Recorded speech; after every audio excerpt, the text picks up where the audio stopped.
હવે આજે આપણે વાત કરીશું પાવર અને પછી સંઘાત વિશે. હવે પાવર એટલે શું એ તમને ઓલરેડી ખબર છે. ધોરણ 9 માં તમે ભણી ગયા કે પાવરની કુલ 3 વ્યાખ્યાઓ છે. પહેલું તો કાર્ય કરવાના સમય દરને પાવર કહે છે. એકમ સમયમાં થતું કાર્ય એટલે પાવર. અને ત્રીજી કાર્ય અને સમયના ગુણોત્તરને પાવર કહે છે. તો ત્રણ વ્યાખ્યા આપણે લખીએ કે પાવર એટલે શું. તો પહેલી વ્યાખ્યા કાર્ય કરવાના સમય દરને પાવર કહે છે. બીજી વ્યાખ્યા એકમ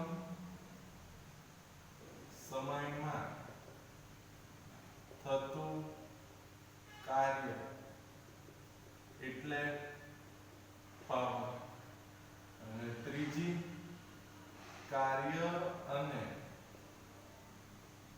સમયના ગુણોત્તરને પાવર કહે છે. તો ફ્રેન્ડ્સ, તમને આ પાવરની ત્રણેય વ્યાખ્યા આવડે જ છે કે કાર્ય કરવાના સમય દરને પાવર કહેવાય, એકમ સમયમાં થતું કાર્ય એટલે પાવર, અને કાર્ય અને સમયના ગુણોત્તરને પાવર કહે છે. તો આવું લખાય સૂત્ર કે પાવર બરાબર કાર્ય અને સમયનો ગુણોત્તર, એટલે કાર્ય ભાગ્યા સમય. તો પાવર બરાબર શું થશે? કાર્ય ભાગ્યા સમય. તો પાવરની સંજ્ઞા શું? તો પાવરની સંજ્ઞા કેપિટલ P. તો કેપિટલ P બરાબર કાર્ય એટલે શું થાય? W ભાગ્યા સમય એટલે T. તો પાવર P બરાબર W/T. સૂત્ર થઈ ગયું. હવે તો એનો એકમ શું? તો પાવરનો એકમ તો કાર્યનો એકમ શું? જૂલ ભાગ્યા સમયનો એકમ સેકન્ડ, પણ છેદમાં છે એટલે જૂલ પર સેકન્ડ, અથવા આપણે એને શું કહીએ છીએ? વોટ. રાઈટ. તો પાવરનો એકમ શું? તો જૂલ પર સેકન્ડ અથવા તો વોટ. પારિમાણિક સૂત્ર તમને ઓલરેડી ખબર છે. આપણે બીજા ચેપ્ટરમાં પાવરના પારિમાણિક સૂત્ર વિશે વાત કરી હતી કે m1L2T-3. રાઈટ. હવે હું એવું કહું કે ધારો કે ડેલ્ટા T જેટલા સમયમાં થતું કાર્ય ડેલ્ટા W હોય તો સરેરાશ પાવર. તો સરેરાશ પાવર શું થશે? કારણ કે ડેલ્ટા T જેટલો સમય અને કાર્ય કેટલું ધારે ડેલ્ટા W, તો સરેરાશ પાવર આ રીતના થશે. સરેરાશ પાવર એટલે સરેરાશમાં P બરાબર ડેલ્ટા W/ડેલ્ટા T. રાઈટ. તો સરેરાશ પાવર શું થયો? ડેલ્ટા W/ડેલ્ટા T. હવે સમય શૂન્યવત હોય તો આપણે લક્ષ લઈએ તો limit delta T tends to 0 લેતા તો શું થઈ જશે? પાવર P બરાબર limit delta T tends to 0 delta W/ડેલ્ટા T. પણ ડેલ્ટા W/ડેલ્ટા T સાથે લિમિટ લઈએ તો શું થશે? dW/dt. તો પાવરનું સૂત્ર શું થયું? P બરાબર dW/dt. બીજું સૂત્ર સાબિત કરવું હોય તો પરંતુ કાર્ય W બરાબર શું થાય? બળ ગુણ્યા સ્થાનાંતર. તો આવું કહું સદિશ F ડોટ સદિશ R. રાઈટ. D કો અથવા તો R કો, જે કોઈ ચાલે. તો પરંતુ કાર્ય એટલે શું? બળ એટલે સદિશ F ગુણ્યા સ્થાનાંતર એટલે સદિશ R. તો W બરાબર સદિશ F ડોટ સદિશ R. તો માટે પાવર શું થઈ જશે? તો પાવર P બરાબર શું સૂત્ર છે? dW/dt. તો d/dt ઓફ W એટલે શું થાય? સદિશ F ડોટ R. તો F તો અચળ જ છે માટે P બરાબર F અચળ. તો શું થયું? તો dR/dt એવું થઈ જશે. F બાર તો d/dt * R એટલે dR/dt. પણ dR/dt એટલે શું થાય? ચોથું ચેપ્ટર વેગ v. તો માટે F ડોટ સદિશ v. કેમ? કારણ કે v બરાબર શું થાય? dR/dt. રાઈટ. તો આ શું થઈ ગયું? પાવરનું સૂત્ર P બરાબર F V. રાઈટ. સદિશ સ્વરૂપે લખો તો સદિશ F ડોટ સદિશ V. હવે બીજા એકમો કયા? તો પાવરના બીજા એકમોની વાત કરીએ. તો પાવરના એકમ તો એક તો ખબર જ છે. પહેલો એકમ શું? જૂલ પર સેકન્ડ, અથવા તો આપણે એને શું કહીશું? વોટ.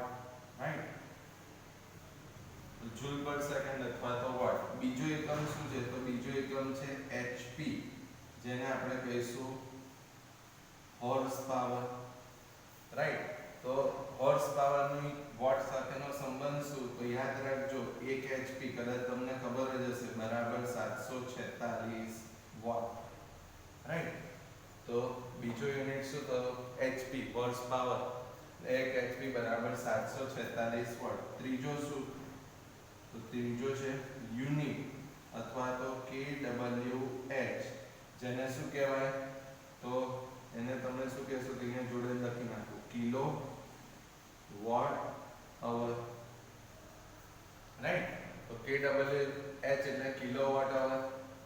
તો એક યુનિટ અથવા તો 1 kWh એટલે કેટલા જૂલ? તો 3.6 ગુણ્યા 10⁶ જૂલ. રાઈટ. તો આ રિલેશન જે છે એ તમારે યાદ રાખવાનો રહેશે. તમને ખાલી જગ્યામાં પૂછે તો તમને આવડવું જોઈએ. રાઈટ. તો આ આપણે ફ્રેન્ડ્સ શેની વાત કરી લીધી? બધી. તો આ આપણે બધી જ વાત કરી પાવર વિશે. રાઈટ. ફરી એકવાર જોઈએ તો પાવર. તો પાવર એટલે શું? તો તમને બધાને ખબર છે કે કાર્ય કરવાના સમય દરને પાવર કહે છે, અથવા એકમ સમયમાં થતું કાર્ય એટલે પાવર, અથવા કાર્ય અને સમયનો ગુણોત્તર એને પણ આપણે શું કહીએ છીએ? પાવર. તો પાવર બરાબર શું લખાય? કાર્ય ભાગ્યા સમય.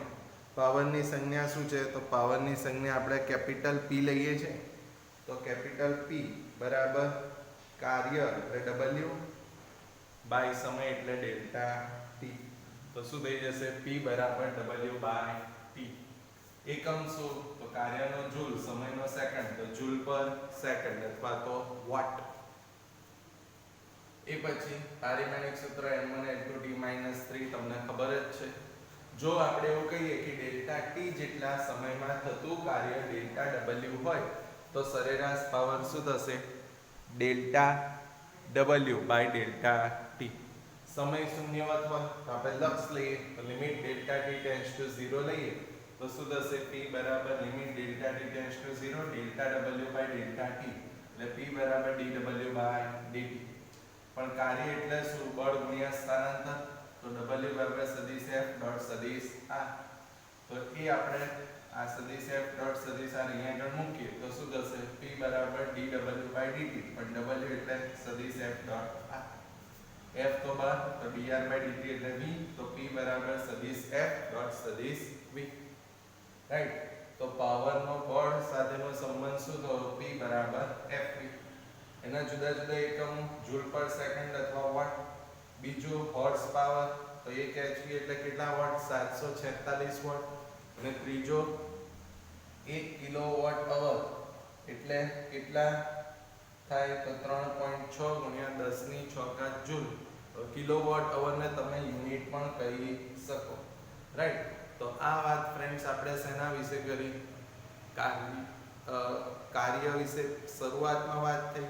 એ પછી આપણે ઉર્જા વિશે વાત કરી, અને આજે આપણે વાત કરી પાવર વિશે. રાઈટ. તો હવે ફ્રેન્ડ્સ આપણે વાત કરીશું સંઘાત એટલે કે અથડામણો વિશે. રાઈટ. તો સંઘાત એટલે શું ફ્રેન્ડ્સ? અથડામણ. તો હવે પહેલી વાત કરીએ કે આ જે સંઘાત છે, રાઈટ, અથડામણ, એ સંઘાત દરમિયાન વેગમાનનું સંરક્ષણ થાય છે તેમ સાબિત કરો. પહેલા એવું આપણે સાબિત કરીએ કે સંઘાત દરમિયાન વેગમાનનું સંરક્ષણ થાય છે.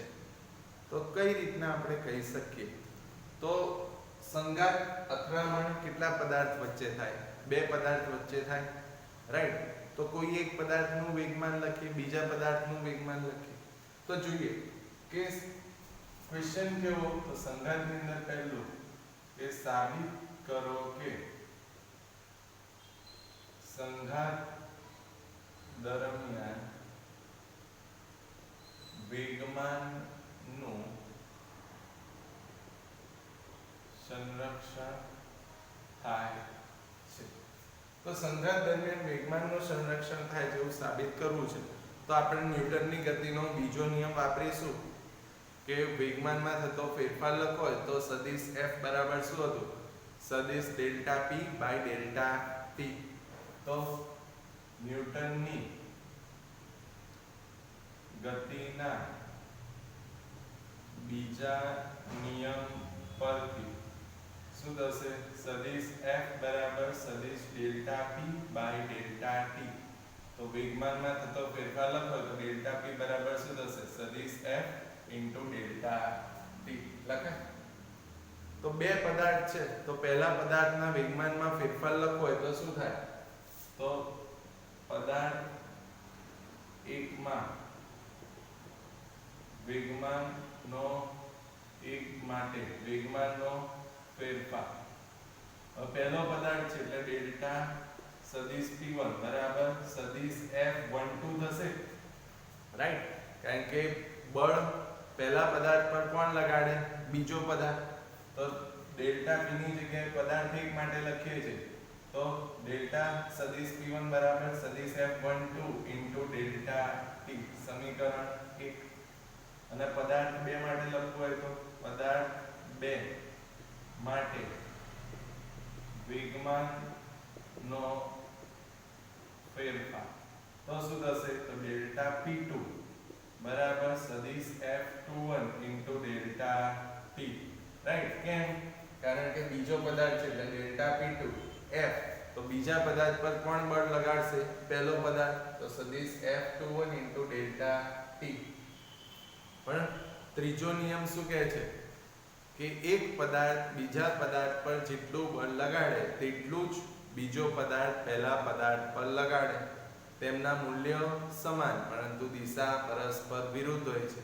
એટલે F12 બરાબર શું થાય? Minus F21. તો અહીંયા એનો ઉપયોગ કરીએ કે ન્યૂટનની ગતિના ત્રીજા નિયમ પરથી શું નિયમ છે? તો સદિશ F12 માઈનસ સદિશ F21, રાઈટ? તો આપણે વેગમાન લખવું છે તો શું ખૂટે? Delta T. તો બંને બાજુ ડેલ્ટા T વડે ગુણીએ તો બંને બાજુ ડેલ્ટા T વડે ગુણતા તો શું થઈ જશે? F12 into delta T minus F21 into delta T. તો આ F12 ઇન્ટુ ડેલ્ટા T એટલે શું થયું? સમીકરણ 1 પરથી delta P1 minus F21 into delta T એટલે શું છે? Delta P2. તો આ ક્યાંથી આવ્યો? તો સમીકરણ 1 અને 2 પરથી, રાઈટ? તો આનો અર્થ શું થયો? આ માઈનસ આ બાજુ લઈ લઈએ તો ડેલ્ટા P1 વત્તા ડેલ્ટા P2 બરાબર 0. આનો અર્થ શું થાય? વેગમાનનું સંરક્ષણ થાય છે. તો આ પરથી કહી શકાય કે સંઘાત દરમિયાન વેગમાનનું સંરક્ષણ થાય છે, રાઈટ? તો આ આપણે શેની વાત કરી કે જ્યારે અથડામણ થાય ત્યારે અથડામણ માટે આપણે સાબિત કર્યું કે અથડામણ એટલે કે સંઘાત દરમિયાન વેગમાનનું સંરક્ષણ થાય છે. કઈ રીતે? તો ન્યૂટનની ગતિનો બીજા નિયમનો ઉપયોગ કર્યો કે સદિશ F બરાબર ડેલ્ટા સદિશ P upon ડેલ્ટા T. તો વેગમાનમાં થતો ફેરફાર શું થાય? ડેલ્ટા P બરાબર સદિશ F ઇન્ટુ ડેલ્ટા T. હવે પહેલા પદાર્થ માટે વેગમાનનો ફેરફાર લખવો હોય તો અહીંયા આગળ ડેલ્ટા P1 બરાબર સદિશ f ની જગ્યાએ સદિશ F12 ઇન્ટુ ડેલ્ટા ટી. કેમ આવું લખ્યું F12? કારણ કે પદાર્થ 1 પર બળ કોણ લગાડશે? બીજો પદાર્થ. એ જ રીતના બીજા પદાર્થ માટે, પદાર્થ 2 માટે તો ડેલ્ટા P2 બરાબર F21 ઇન્ટુ ડેલ્ટા ટી. કેમ? કારણ કે બીજા પદાર્થ પર કોણ બળ લગાડશે? પહેલો પદાર્થ. ન્યૂટનની ગતિના ત્રીજા નિયમનો ઉપયોગ આપણને ખબર છે, પાંચમા ચેપ્ટરમાં ભણ્યા કે સદિશ F12 F21 બંને બાજુ ડેલ્ટા ટી વડે ગુણીએ તો F12 ડેલ્ટા ટી બરાબર F21 ડેલ્ટા ટી. તો આ શું થયું? સમીકરણ 1 પરથી ડેલ્ટા P1 અને આ ડેલ્ટા P2 માઈનસ ને ડાબી બાજુ લઈ જાઓ તો પ્લસ, તો ડેલ્ટા P1 બરાબર પ્લસ ડેલ્ટા P2 બરાબર 0. આનો અર્થ શું થયો? કે વેગમાનનું સંરક્ષણ થાય છે. રાઈટ? આપણે કહી શકીએ કે સંઘાત દરમિયાન અથવા તો અથડામણ દરમિયાન વેગમાનનું સંરક્ષણ થાય છે. તો ફ્રેન્ડ્સ, આ આપણે શેની વાત કરી દીધી? તો સંઘાત દરમિયાન વેગમાનનું સંરક્ષણ થાય છે એવું આપણે સાબિત કર્યું. હવે જોઈએ આપણે સંઘાતના પ્રકાર. તો ફ્રેન્ડ્સ, ટોટલ 3 પ્રકારના સંઘાત છે. એક છે સ્થિતિસ્થાપક સંઘાત, બીજો અસ્થિતિસ્થાપક સંઘાત અને ત્રીજો સંપૂર્ણ અસ્થિતિસ્થાપક સંઘાત. તો પહેલું જોઈએ આપણે ફ્રેન્ડ્સ સંઘાતના પ્રકારના. અહીંયા સંઘાતના તો સંઘાતના પ્રકારમાં પહેલું શું? તો સ્થિતિ સ્થાપક સંઘાત. તો હવે સ્થિતિસ્થાપક સંઘાત એટલે શું? તો જો સંઘાત દરમિયાન ગતિ ઉર્જા અને વેગમાનનું સંરક્ષણ થાય તો એ સંઘાતને સ્થિતિસ્થાપક સંઘાત કહેવાય. એટલે કે જો સંઘાત દરમિયાન ગતિ ઉર્જા અને વેગમાનનું સંરક્ષણ થાય તો આવા સંઘાતને શું કહેવાય ફ્રેન્ડ્સ? સ્થિતિસ્થાપક સંઘાત કહેવાય. તો ગતિ ઉર્જા અને વેગમાનનું સંરક્ષણ થવું એટલે શું? તો પ્રારંભિક સ્થિતિમાં જેટલી ગતિ ઉર્જા હોય એટલી જ અંતિમ સ્થિતિમાં હોય તો ગતિ ઉર્જાનું સંરક્ષણ થવું કહેવાય. અને વેગમાનનું સંરક્ષણ ક્યારે થવું કહેવાય? તો પ્રારંભિક સ્થિતિમાં જેટલું વેગમાન હોય એટલું જ અંતિમ સ્થિતિમાં હોય તો આપણે કહી શકીએ કે વેગમાનનું સંરક્ષણ થયું. તો સ્થિતિસ્થાપક સંઘાત એટલે શું? તો જો સંઘાત દરમિયાન ગતિ ઉર્જા અને વેગમાનનું સંરક્ષણ થાય તો એવા સંઘાતને આપણે સ્થિતિસ્થાપક સંઘાત કહીશું. રાઈટ? તો જો કુલ ગતિ ઉર્જા અને વેગમાનનું સંરક્ષણ થયું તો સ્થિતિસ્થાપક સંઘાત. બીજું જોઈએ અસ્થિતિસ્થાપક સંઘાત. તો અસ્થિતિસ્થાપક સંઘાત એટલે શું? તો જો સંઘાત દરમિયાન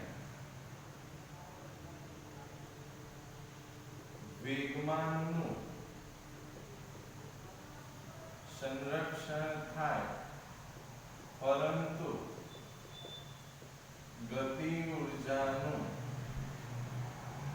સંરક્ષણ ન થાય તો આ પ્રકારના સંઘાતને અસ્થિતિસ્થાપક સંઘાત કહે છે. એટલે સંઘાત દરમિયાન વેગમાનનું સંરક્ષણ થશે.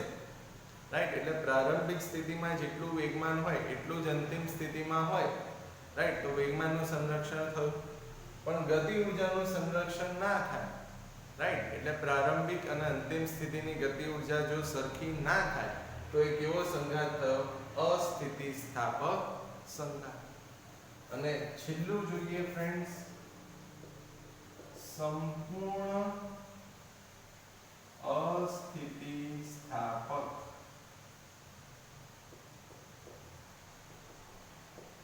સંઘાત. તો સંપૂર્ણ અસ્થિતિસ્થાપક સંઘાત એટલે શું? તો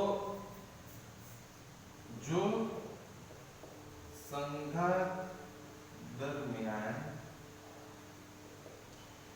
ગતિ ઊર્જાનું આંતરિક ઊર્જામાં રૂપાંતર થાય તો આ પ્રકારના સંઘાતને સંપૂર્ણ અસ્થિતિસ્થાપક સંઘાત કહે છે. એટલે કે જો ગતિ ઊર્જાનું આંતરિક ઊર્જામાં રૂપાંતર થયું ફ્રેન્ડ્સ, તો આપણે આવા સંઘાતને શું કહીશું? સંપૂર્ણ અસ્થિતિસ્થાપક સંઘાત. તો ફ્રેન્ડ્સ, આ શેની વાત થઈ ગઈ? તો સંઘાતના પ્રકાર વિશે, રાઈટ? તો ટોટલ સંઘાતના કેટલા પ્રકાર? 3. સ્થિતિસ્થાપક સંઘાત, અસ્થિતિસ્થાપક સંઘાત અને સંપૂર્ણ અસ્થિતિસ્થાપક સંઘાત. જો ગતિ ઊર્જા અને વેગમાનનું સંરક્ષણ થાય તો સ્થિતિસ્થાપક સંઘાત. જો વેગમાનનું સંરક્ષણ થાય, ગતિ ઊર્જાનું સંરક્ષણ ન થાય તો અસ્થિતિસ્થાપક સંઘાત. ને જો ગતિ ઊર્જાનું આંતરિક ઊર્જામાં રૂપાંતર થાય તો એવા સંઘાતને શું કહેવાનું? સંપૂર્ણ અસ્થિતિસ્થાપક સંઘાત. તો ફ્રેન્ડ્સ, આજે આપણે શેના વિશે વાત કરી? તો આજે આપણે વાત કરી પહેલી તો પાવર વિશે, એ પછી જોયું કે સંઘાત દરમિયાન વેગમાનનું સંરક્ષણ થાય છે એ સાબિત કર્યું, અને એ પછી જોયું સંઘાતના પ્રકાર. હવે બીજી એક વસ્તુ, આપણે લાસ્ટ લેક્ચરમાં ગતિ ઊર્જા, સ્થિતિ ઊર્જાની વાત કરી હતી. સ્પ્રિંગ માટે સ્થિતિસ્થાપકીય સ્થિતિ ઊર્જા ખબર છે, 1/2 kx² થાય, રાઈટ? અને એ પણ ખબર છે કે આ સ્થિતિ ઊર્જાનું શેમાં રૂપાંતર થાય? તો આ સ્થિતિ ઊર્જાનું ગતિ ઊર્જામાં રૂપાંતર થાય, આ પણ ખબર છે.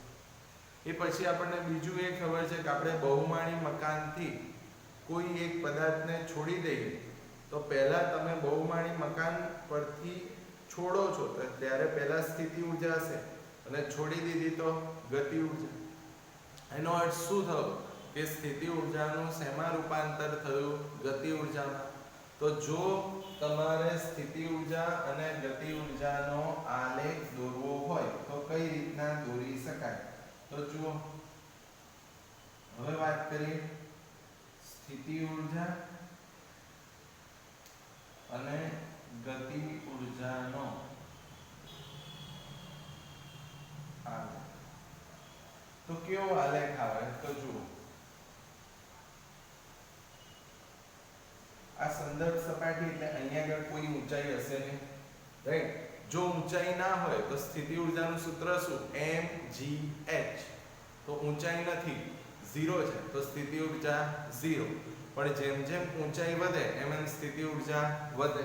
તો આવું થશે કે અહીંયા ઊંચાઈ 0 છે એટલે સ્થિતિ ઊર્જા 0, પણ જેમ જેમ ઊંચાઈ વધે એમ સ્થિતિ ઊર્જા વધે, રાઈટ? એ જ રીતના વિરુદ્ધ દિશામાં હોય તો પણ જેમ જેમ ઊંચાઈ વધે એમ સ્થિતિ ઊર્જા વધે.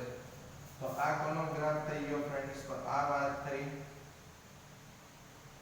સ્થિતિ ઊર્જા, રાઈટ? તો તમે જેમ જેમ ઊંચાઈ પર જશો એમ એમ સ્થિતિ ઊર્જા વધશે. હવે તો ગતિ ઊર્જાનું શું? તો જ્યારે સ્થિતિ ઊર્જા સૌથી ઓછી હોય ત્યારે ગતિ ઊર્જા કેવી હોય? મહત્તમ, રાઈટ? અને એ પછી ગતિ ઊર્જામાં શું થાય? ઘટાડો થાય, રાઈટ? તો જ્યાં આગળ સ્થિતિ ઊર્જા 0 છે ત્યાં ગતિ ઊર્જા મહત્તમ, અને એ પછી ગતિ ઊર્જામાં શું થાય? ઘટાડો. તો આ ગ્રાફ કોનો થઈ ગયો ફ્રેન્ડ્સ? ગતિ ઊર્જા માટે, રાઈટ? તો આ થોડુંક આપણે વધારાનું જોઈ લીધું.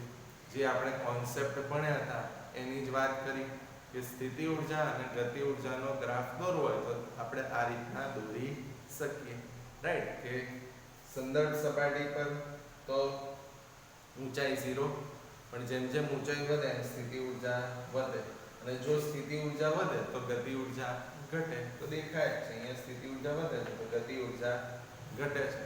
તો આ વાત શેના વિશે થઈ ગઈ ફ્રેન્ડ્સ? ગતિ ઊર્જા અને સ્થિતિ ઊર્જાનો આલેખ, right? Okay friends, thank you.